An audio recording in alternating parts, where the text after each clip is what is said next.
وخير الهدي هدي محمد صلى الله عليه وسلم وشر الأمور محدثاتها وكل محدثة بدعة وكل بدعة ضلالة وكل ضلالة في النار. فأعوذ بالله السميع العليم من الشيطان الرجيم. بسم الله الرحمن الرحيم. يا أيها الذين آمنوا اتقوا الله حق تقاته ولا تموتن إلا وأنتم مسلمون. يا أيها الناس اتقوا ربكم الذي خلقكم من نفس واحدة وخلق منها زوجها وبث منهما رجالا كثيرا ونساء واتقوا الله الذي تساءلون به والأرحام إن الله كان عليكم رقيبا. يا أيها الذين آمنوا اتقوا الله وقولوا قولا سديدا يصلح لكم أعمالكم ويغفر لكم ذنوبكم ومن يطع الله ورسوله فقد فاز فوزا عظيما. وقال الله تعالى في موضع آخر: بسم الله الرحمن الرحيم. قاف والقرآن المجيد بل عجبوا أن جاءهم منذر منهم فقال الكافرون هذا شيء عجيب أإذا متنا وكنا ترابا وذلك رجع بعيد قد علمنا ما تنقص الأرض منهم وعندنا كتاب حفيظ. وقال الله تعالى في موضع آخر: كل من عليها فان ويبقى وجه ربك ذو الجلال والإكرام. محترم استاد محترم، بزرگان دین، نوجوان ساتھیوں، پردہ نشین خواتین اسلام اور عزیز بچوں، تمام قسم کی تعریف و توصیف کی بدیائی بڑائی بزرگی برتری اس اللہ وحدہ لا شریک کے لیے جو ہمارا خالق، جو ہمارا مالک، جو ہمارا رزاق، جو ہمارا معبود حقیقی ہے. اس اللہ رب العالمین کی جتنی بھی تعریف کی جائے مختصر ہے. بعدہ تمام انبیاء کرام پر درود و سلام کے نذرانے ہو، بالخصوص آمینہ کے لال عبداللہ کے لگتے جگر جناب محمد الرسول اللہ صلی اللہ علیہ وسلم پر. اللہم صلی علی محمد وعلی آل محمد كما صليت على إبراهيم وعلى آل إبراهيم إنك حميد مجيد. اللهم بارك على محمد وعلى آل محمد كما باركت على إبراهيم وعلى آل إبراهيم إنك حميد مجيد. حاضرین جمعہ، آج کے اس جمعہ کے خطبے کے اندر میں جس عنوان کو لے کر حاضر ہوا ہوں وہ ہے موت سے میدان محشر تک. سامعین کرام، کوئی انسان چاہے وہ مرد ہو، چاہے وہ عورت ہو، چاہے وہ بچہ ہو، جوان ہو، بڑا ہو، الغرض کوئی یہ دعویٰ نہیں کر سکتا کہ وہ ہمیشہ ہمیش کے لیے اس روئے زمین پر آیا ہے. ہر مخلوق جو اللہ رب العالمین نے پیدا کی ہے اسے ایک نہ ایک کسی نہ کسی صورت میں ایک نہ ایک دن اس دار فانی کو رخصت کہنا ہے، اس دار فانی سے ختم ہونا ہے. کیونکہ خود اللہ رب العالمین نے قرآن کریم میں فرمایا: کل من علیہا فان ویبقى وجہ ربک ذو الجلال والاکرام، کہ ساری کی ساری چیزیں فنا ہونے والی ہے، باقی رہنے والی اگر کوئی ذات ہے تو رب ذو الجلال کی ذات ہے، اس کے علاوہ کسی کو بقا نہیں. کوئی انسان یہ دعویٰ نہیں کر سکتا، وہ چاہے کتنا ہی طاقتور کیوں نہ ہو، چاہے کتنے ہی مضبوط دلوں میں وہ اپنے آپ کو قید کیوں نہ کر لے، لیکن موت اسے وہاں آ کر رہے گی. جیسا کہ خود اللہ رب العالمین نے قرآن کریم میں فرمایا: وَلَوْ كُنْتُمْ فِي بُرُوجٍ مُّشَيَّدَةٍ، کہ تم کتنے ہی مضبوط دلوں میں اپنے آپ کو بند کر لو، اپنے آپ کو قید کر لو، لیکن موت تمہیں وہاں بھی آ پکڑے گی. اور یہ حقیقت ہے. کوئی انسان، عقل مند انسان اس بات کا انکار کر بھی نہیں سکتا کہ اسے موت نہیں آ سکتی. موت انبیاء کرام کو بھی آئی، موت انبیاء کرام کو بھی آئی، اور جب آئی تو انہیں اس کا علم نہ تھا. آج بہت سے لوگ کہتے ہیں کہ فلانا متقی انسان ہے، فلانا بڑا نیک انسان ہے، فلانا بابا کے پاس سے چلے جاؤ تو اپنے موت کا وقت بتا دیتے ہیں، اور ان کے کہنے کے مطابق یہ عمل کرتے رہنا تو آخری ایام میں تمہیں کلمہ نصیب ہو جائے گا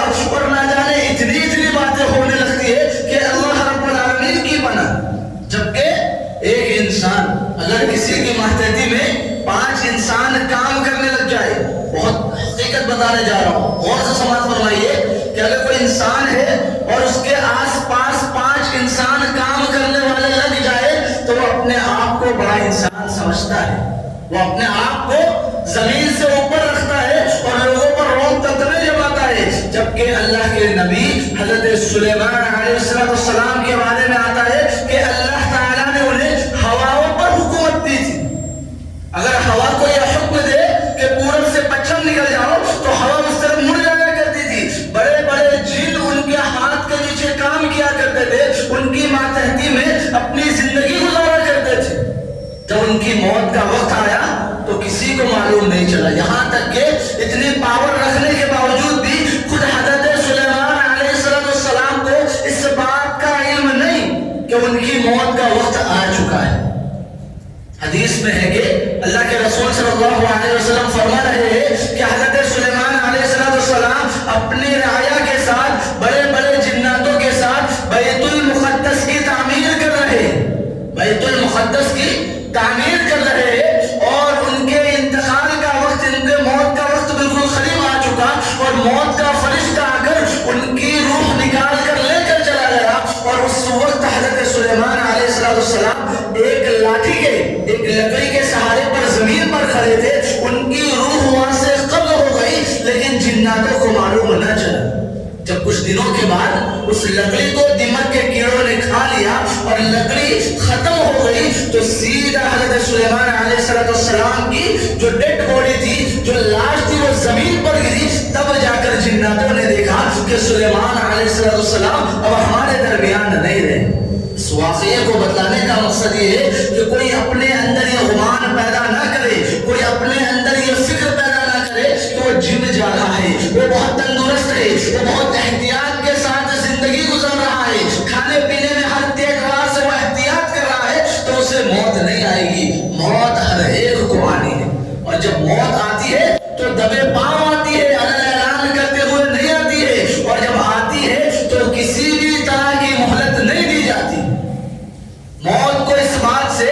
موت کے فرشتے کو اس بات سے کوئی سروکار نہیں کہ آپ ودیش میں اور آپ کی فیملی اپنے دیش میں آپ کا انتظار کر رہی ہے، اگر موت وہاں لکھی ہے تو موت تمہیں آ پکڑے گی۔ موت کے فرشتے کو اس بات سے کوئی سروکار نہیں کہ آپ کا نوجوان بیٹا گھر میں موجود ہے، آپ کی بیٹی موجود ہے، اس کی شادی بیاہ کرانی ہے، اس سے اس کو کوئی سروکار نہیں۔ موت کے فرشتے کو اس بات سے کوئی سروکار نہیں کہ آپ کا آئندہ سال اس چیز کا پلان ہے اور اس کو پورا کرنا ہے۔ جب موت کا وقت آئے گا تو وہ آئے گا اور اپنے ساتھ موت کا فرشتہ آپ کی روح کو لے کر چلا جائے گا اور کوئی چیز اسے روک نہیں پاتی۔ آج انسان ایک مرد ہے، ایک شوہر ہے، اس کی بیوی یہ دعویٰ کرتی ہے کہ میں اپنے مرد کے، اپنے شوہر کے سب سے زیادہ قریب ہوں۔ ایک بیٹا یہ دعویٰ کرتا ہے کہ میں اپنے باپ کے سب سے زیادہ قریب ہوں۔ قرآن کریم اٹھائیے، اللہ رب العالمین فرماتے ہیں کہ تم لوگ یہ بات کرتے ہو کہ تم ان کے سب سے زیادہ قریب ہو، جبکہ میں ان کے تمہارے سے بھی زیادہ قریب ہوں، اور اگر تمہیں یہ احساس ہے کہ تم مجھ سے بھی زیادہ ان کے قریب ہو تو ان کی روح جب نکالی جائے تو اسے روک کر بتاؤ۔ اس بات کے اندر تمہاری طاقت ہے کہ تم مجھ سے بھی زیادہ اس کے قریب ہو، تو جب روح نکالی جاتی ہے بندے میں سے تو اسے روک کر دکھاؤ۔ محترم سامعین کرام، یہاں افسوس کی بات یہ ہے کہ موت ہر حال میں آنی ہے، لیکن نوجوان چاہے وہ مرد ہو چاہے وہ عورت ہو، اور بہت سے عمر دراز لوگ بھی اس بات سے بے خبر ہے کہ موت سے ہماری کوئی تیاری نہیں۔ ہم لوگ یہ سمجھ رہے ہیں کہ موت آنے کے بعد ہماری زندگی کا معاملہ ختم ہو جائے گا، لیکن جب موت کے بعد جب قبر کے حوالے کیے جاؤ گے تب معلوم چلے گا کہ ہماری زندگی کیا تھی، ہم نے زندگی کس طریقے سے گزاری۔ جب انسان مر جاتا ہے تو 3 چیزیں اس کے ساتھ جاتی ہیں، 3 چیزیں اس کے ساتھ جاتی ہے، ایک اس کا مال، ایک اس کے اہل و عیال، اور ایک اس کے اعمال۔ مال تو مرنے کے بعد ہی دوسروں کا ہو جاتا ہے، وارثوں کے حوالے کر دیا جاتا ہے، اور اس کے اہل و عیال اس کو قبرستان تک لے جاتے ہیں۔ قبرستان میں لے جانے کے بعد اسے دفن کرنے کے لیے، دفن کرنے کے بعد اس مٹی پر اپنے ہاتھ جوڑتے ہیں اور یہ پیغام دینا چاہتے ہیں۔ ایک بیٹا اپنے باپ کی قبر پر ہاتھ جھاڑ کے مٹی ڈال کے یہ پیغام دے رہا ہے کہ اے والد محترم، ہمارا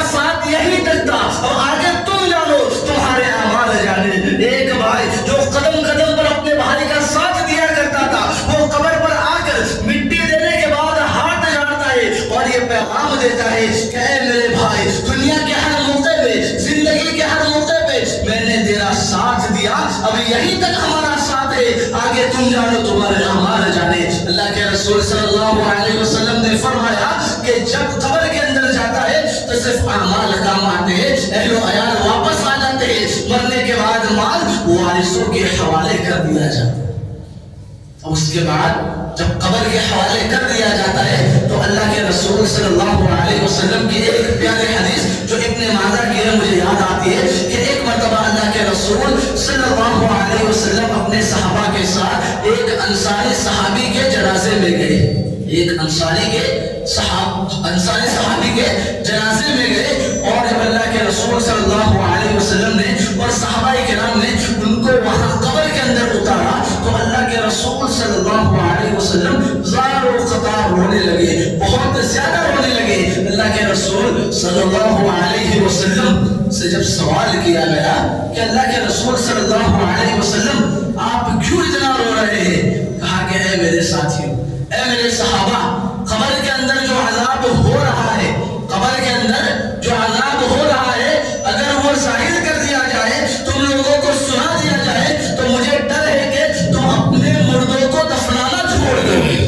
تم اپنے مردوں کو دفنانا چھوڑ دو گے۔ یہاں پر ایک سوال پیدا ہوتا ہے کہ بھائی مسلمان انسان انتقال کرتا ہے تو اس سے قبر کے حوالے کر دیا جاتا ہے، قبر کا عذاب اسے ہونا ہے اگر اس نے برے اعمال کیے، لیکن جو غیر مذہب والے پارسی لوگ اپنے انسان کو جو مسالہ لگا کر چینے کبوں کو کھلا دیتے ہیں، اسی طریقے سے ہمارے ہندو بھائی اسے جلا دیتے ہیں، تو ان کا کیا معاملہ ہے؟ تو اس معاملے میں ہمارا عقیدہ یہی ہے واللہ علی کل شیء قدیر، کہ جس رب العالمین نے ان تمام کو پیدا کیا وہ اس چیز پر قادر ہے، وہ قدرت رکھنے والا ہے کہ وہ اپنے حساب سے ان لوگوں کا حساب و کتاب کر لے گا۔ اب یاد رہے قبر کے اندر جب اسے حوالے کیا جاتا ہے قبر کے تو منکر نکیر آتے ہیں، منکر نکیر نام کے 2 فرشتے آتے ہیں اور سوال کرتے ہیں من ربک من نبیک من دینک، تیرے نبی کون ہے، تیرا رب کون ہے، تیرا دین کیا ہے؟ اب یہ چیز کوئی اسکولوں میں تو نہیں پڑھائی جاتی، کوئی کالجوں میں تو نہیں سکھائی جاتی، نہ ہی کہیں اس کے ٹیوشن کلاسز لگتے ہیں، بلکہ یہ چیز مکاتب کے اندر، مدارس کے اندر سکھائی جاتی ہے۔ میں یہاں رک کر ایک بات کہنا چاہوں گا تمام والی حضرات سے جو میری مائیں بہنیں سن رہی ہے کہ جن کے بچے اس مکتب کے اندر، اس مسجد میں پڑھنے کے لیے آتے ہیں، میں رک کر کہنا چاہوں گا کہ جب وہ اپنے بچے مکتب سے گھر آئے تو ان کے دروس کا جائزہ لیں، ان کے دروس کا، ان کے اسباق کا جائزہ لے کہ آج استاد نے کیا پڑھایا، آج تو نے کیا یاد کیا۔ مجھے معلوم چلا یہاں جو پڑھانے والے ہیں وہ خود میرے بھی استاد ہیں الحمدللہ، اور یاد رہے کہ آپ اگر اس بچے کو اچھے طریقے سے گھر پر جائزہ لیں گے تو یہی بچے آپ کے دیگر مدارسوں کے اندر، بڑے بڑے مدارسوں کے اندر بآسانی داخلہ ان کا ہو جائے گا۔ کب؟ جب آپ ان کا مسلسل جائزہ لیں گے۔ استاد کا کام ہے پڑھانا، استاد کا کام ہے انہیں یاد رکھنا۔ 2 گھنٹے استاد کے پاس بچے رہتے ہیں لیکن دیگر اوقات وہ آپ کے درمیان رہتے ہیں، تو اس درمیان آپ ان کا جائزہ لیں کہ بھائی تو نے استاد سے آج یہ بات سنی تو تو نے اس پر کتنا عمل کیا، تو نے آج یہ یاد کیا تو بچہ 5 دن کے بعد تجھے وہ چیز یاد ہے یا نہیں۔ یہ والدین کی ذمہ داری بنتی ہے، اور آپ لوگوں سے بھی گزارش ہے کہ جو یہاں کے استاد ہیں، جو یہاں کے ذمہ دار ہیں، اس معاملے میں ان کا سپورٹ کریں۔ انشاءاللہ اس مکتب کے ذریعے آپ اپنے بچوں کا ایڈمیشن دیگر مدارسوں کے اندر، باہر مدارسوں کے اندر بآسانی کروا سکتے ہیں۔ یاد رہے کہ جو 3 سوال کیے جائیں گے وہ اس بات سے کہ پوری زندگی ہم نے رکھ لیا کہ ہمارا رب اللہ تعالیٰ ہے، ہمارے نبی کریم صلی اللہ علیہ وسلم ہے، ہمارا دین مذہب اسلام ہے، تو اس بات کی گارنٹی نہیں کہ یہ دین ہمیں رکھ لیا تو ہمیں وہ جواب وہاں مل جائیں گے۔ بہت ہی افسوس کے ساتھ کہنا پڑ رہا ہے کہ ابھی کچھ دنوں پہلے میں نے یوٹیوب پر ایک کلپ دیکھی جس میں اندور کا ایک شخص عاصم چودھری نام کا، اندور کا ایک شخص عاصم چودھری نام کا KBC کی کرسی پر گیا، کون بنے گا؟ کروڑپتی۔ بہت افسوس کی بات ہے، ذرا غور سے سنیے، وہ انسان کوئی عام انسان نہیں بلکہ ایک بڑی بینک کا مینیجر تھا، اس کا وہاں سلیکٹ ہوا کون بنے گا کروڑپتی کے اندر۔ اس سے سوال کیا کیا گیا کہ 4 آپشن دیے گئے کہ بتاؤ اس میں سے کون اللہ کے نبی نہیں ہے. سوال یہ دیا گیا کہ بتاؤ کون اس میں اللہ کے نبی اللہ کے پیغمبر نہیں ہے. آپشن انہیں دیے گئے حضرت محمد صلی اللہ علیہ وسلم، حضرت آدم علیہ السلام، حضرت ابراہیم علیہ السلام اور حضرت جبرائیل علیہ السلام. 4 سوال. مختک کا بچہ بتا دے گا کہ جبرائیل علیہ السلام اللہ کے فرشتے تھے، اللہ کے نبی نہیں تھے، پیغمبر نہیں تھے. وہ بینک کا مینیجر اس کرسی پر کئی مرتبہ سوچتا ہے اور اس کے بعد کہتا ہے کہ مجھے اس کا جواب نہیں معلوم، میں سوال بدلنا چاہتا ہوں. دنیا کی تعلیمات اعلیٰ حاصل کر لی، بڑی بینک کا مینیجر بن گیا، لیکن ایک معمولی سی چیز وہ جواب نہ دے پایا. اب یوٹیوب پر سرچ کر لینا، آپ کو مل جائے گی یہ چیز. بہت ہی افسوس کی بات ہے کہ دنیاوی تعلیمات نے ہم نے بچوں کو اتنا آگے کر دیا کہ جو دین کی بنیادی تعلیم ہے، جو دین کی بیسک تعلیم ہے، ہم اس سے دور ہو گئے، جس کی وجہ سے آج ہم پر بہت ساری مشکلات کا سامنا ہمیں کرنا پڑ رہا ہے. اور یاد رہے، اس دن جب اللہ رب العالمین کے فرشتے خبر کے اندر سوال کریں گے تو اس وقت اگر ہم نے دنیا میں رہتے ہوئے اللہ رب العالمین کی مرضی کے مطابق زندگی گزاری تو وہ چیز ہمیں وہاں اپلائی کی جائے گی، وہ چیز ہمیں وہاں جواب کے طور پر مل جائے گا. لیکن اگر ہم نے اپنی منمانی زندگی گزاری، عیش و عیاشی میں اپنی زندگی گزاری، تو اس وقت بھی ہم یہی کہیں گے ہائے ہائے لا ادری، ہائے ہائے لا ادری، میں نہیں جانتا. اور اس وقت فرشتے انسان کو اتنی زور سے دبوچیں گے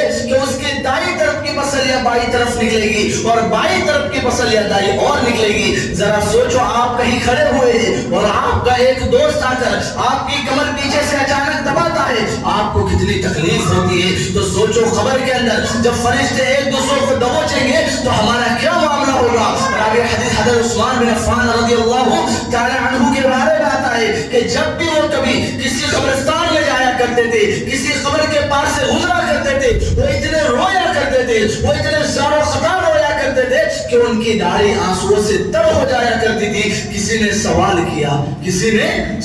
کیا کہ عثمان بن عفان، آپ کے سامنے جنت کا ذکر کیا جاتا ہے، آپ کے سامنے جہنم کا ذکر کیا جاتا ہے، آپ اتنا نہیں روتے، لیکن جب قبر کے پاس آتے ہیں، کسی قبرستان سے گزرتے ہیں، آپ زار و خطا رونے لگتے ہیں. کہ یاد رکھو، یہ آخرت کی منزلوں میں قبر سب سے پہلی منزل ہے. اگر یہ پاس ہو گیا، یہ آسان ہو گئی، تو بعد والی منزلیں بھی آسان ہو جائے گی. لیکن اگر معاملہ یہاں پھنس گیا، ہمارے یہاں اٹک گیا، تو آگے والی مشکلیں ہمارے لیے مشکل ہو جائے گی، آنے والی منزلیں ہمارے لیے مشکل ہو جائے گی. آج ہمارے نوجوان قبرستان میں جاتے ہیں، کیا ماحول ہے،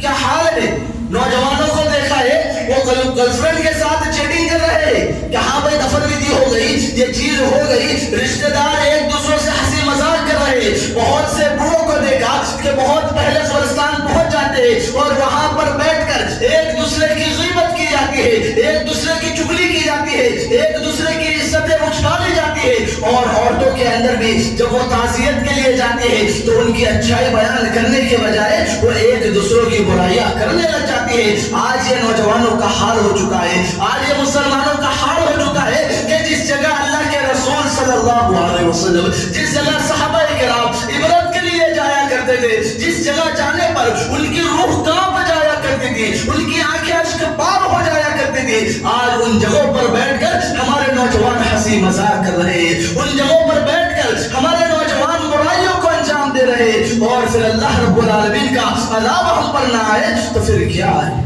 نوجوان ضرورت اس بات کے کہ موت کو ایک حقیقت سمجھو، موت کو سمجھنے کے بعد اس کے بارے میں غور و فکر کرو، اپنی زندگی کے اندر سدھارو. اللہ کے رسول صلی اللہ علیہ وسلم نے فرمایا کہ موت کو، لذتوں کو توڑ دینے والی، خوشیوں کو بخیر دینے والی موت کو کثرت سے یاد کیا کرو. محترم سامعین، جب قبر کے حوالے کر دیے جاؤ گے تو اس وقت مومن مسلمان کے ساتھ جو معاملہ ہوگا اس کے لیے جنت کا لباس لایا جائے گا، اس کے لیے جنت کی کھڑکیاں کھول دی جائے گی اور اس کے لیے تا حد نگاہ، جہاں تک نگاہ جائے گی اس کی قبر کو کشادہ کر دیا جائے گا. لیکن جو فاسق فاجر بندہ ہوگا، جس نے اللہ رب العالمین کی نافرمانی کرتے ہوئے اپنی زندگی گزاری، جس نے اللہ رب العالمین کو ناراض کرتے ہوئے اپنی زندگی گزاری، قبر اس کے ساتھ بہت خطرناک سلوک کرنے والی ہے، جبکہ اللہ کے رسول صلی اللہ علیہ وسلم نے فرمایا کہ جب ایک فاسق اور فاجر بندہ، اللہ رب العالمین کا نافرمان بندہ جب قبر کے حوالے کیا جاتا ہے تو قبر اس سے کہتی ہے کہ تیرا آنا نامبارک ہو، تیرا آنا نامبارک ہو، میری پشت پر، میری قبر پر جو لوگ چلتے تھے مجھے سب سے زیادہ غلیظ اور گندا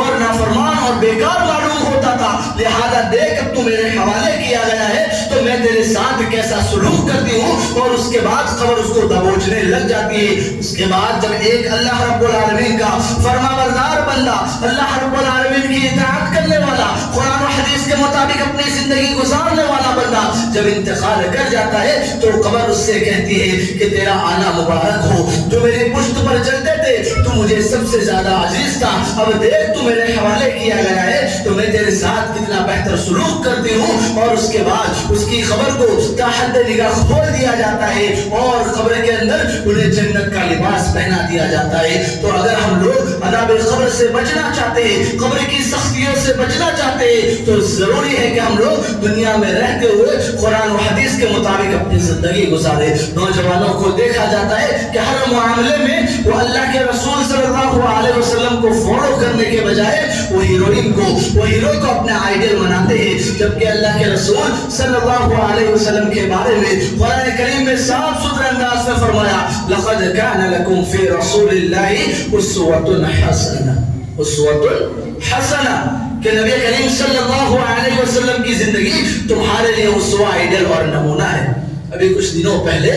دھرندر نام کی کوئی مووی ریلیز ہوئی، بہت سے نوجوانوں نے اپنے فوٹو سٹیٹس پر لگا کر وہ ریلز لگا دی، بہت سے نوجوانوں نے اپنی رنگ ٹون لگا دی، بہت سے نوجوانوں نے اس کے مطابق اپنے ہیئر اسٹائل کروا لی، بہت سے نوجوانوں نے اس کے مطابق ڈانس کر کے اپنی ویڈیو سوشل میڈیا پر ڈالی۔ یہ تمام چیزیں جب قیامت کے دن اور قیامت سے پہلے قبر کے حوالے کیے جاؤ گے اور اس کا حساب و کتاب ہوگا اور اس کے مطابق تمہیں عذاب دیا جائے گا، تب معلوم چلے گا کہ دنیا کی رنگینی، دنیا کی موج و مستی، دنیا کی خوشیاں ایک بیکار چیز تھی، ایک عارضی چیز تھی۔ جس چیز کے لیے ہمیں بھیجا گیا ہے، جس زندگی کو بنانے کے لیے بھیجا گیا ہے، اس کی ہمیں ذرہ برابر فکر نہیں۔ آخرت کی منزلوں میں پہلی منزل قبر کی ہے، اگر وہ آسانی سے پار ہو گئی تو بعد والی منزلیں آسان ہوگی۔ جب قبر سے نکالے جائیں گے، میدان محشر نام کی بھی ایک چیز ہوگی،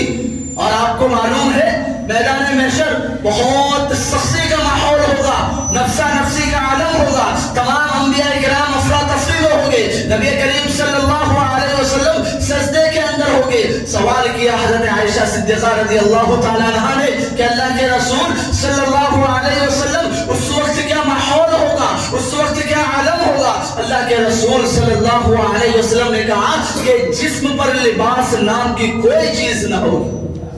جسم پر لباس نام کی کوئی چیز نہ ہوگی، تمام کے تمام ننگے ہوں گے۔ اللہ کے رسول صلی اللہ علیہ وسلم کے یہ جملے کہنے پر حضرت عائشہ صدیقہ رضی اللہ تعالیٰ عنہ تعجب سے سوال کرتی ہے کہ اللہ کے رسول بڑی شرم آئے گی،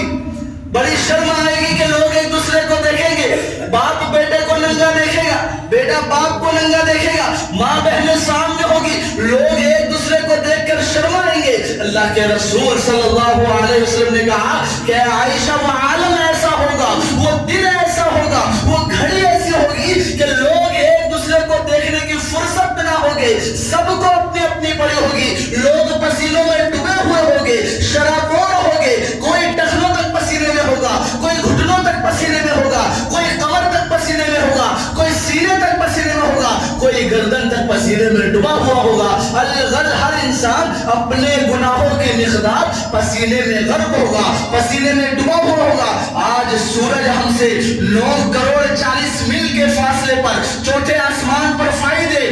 مئی جون کا مہینہ آ جائے، ہم لوگ گرمی برداشت نہیں کر پاتے، ہم لوگ ٹھنڈک کو تلاش کرتے ہیں، ہم لوگ اے سی کو تلاش کرتے ہیں۔ یاد کرو قیامت کے دن میدان محشر میں سوا نیزے پر سورج آ جائے گا، اپنی گرمی سے لوگوں کو بدحواس کرے گا، تو اس وقت ہمارا کیا حال ہوگا، اس وقت ہماری کیا کیفیت ہوگی۔ اور میدان محشر اس لیے قائم کیا جائے گا کہ دنیا میں اندر رہتے ہوئے ہم نے کتنی اچھائی کی، کتنی برائی کی، کتنوں کے حقوق مارے، کتنوں کے حقوق ادا